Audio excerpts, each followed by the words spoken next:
George Herbert Walker Bush today is being remembered as a great man and as a gentle soul. President Trump and the First Lady Melania Trump here last night to pay tribute. And new this morning, the British royal family has announced that Prince Charles will attend tomorrow's funeral at the National Cathedral, representing Her Majesty, the Queen. Overnight, the current commander-in-chief honoring the nation's 41st president.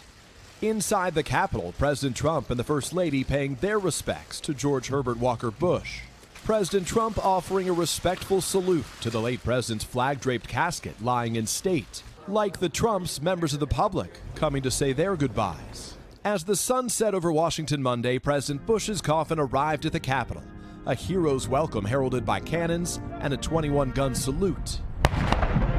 His eldest son, former President George H.W. Bush, looking on as family members and Washington dignitaries, past and present, celebrated the life of the late president in the halls where he once served. Among those present, former Secretary of State James Baker and former Joint Chiefs Chairman Colin Powell. A solemn ceremony remembering 41.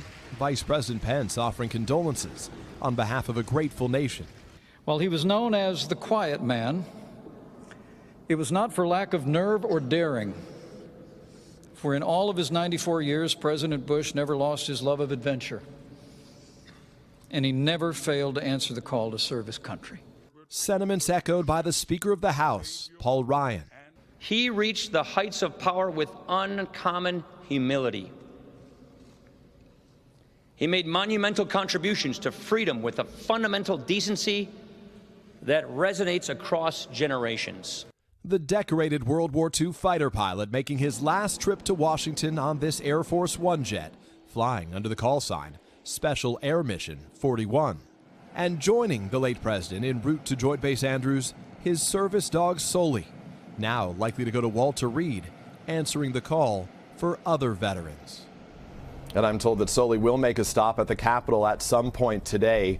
The Trump White House extended an invitation to the Bush family to stay at the official presidential guest house, what's known as Blair House here in Washington, just across the street from the White House. It's hopeful the White House and others have suggested that the president and First Lady will be able to have a private visit with them there at some point today. Savannah, back to you. All right, Peter, thank you. And we're going to have more from here in Washington just ahead, including the president's sweet bond with his service dog, Sully. And NBC News and MSNBC will have special coverage of the events here and in Houston throughout this week. And one more reminder, tomorrow morning on Today, we sit down with our dear friend Jenna Bush Hager and her sister Barbara as they remember their beloved Gampy in their first interview since his passing. For now, though, Hoda, I send it back to you.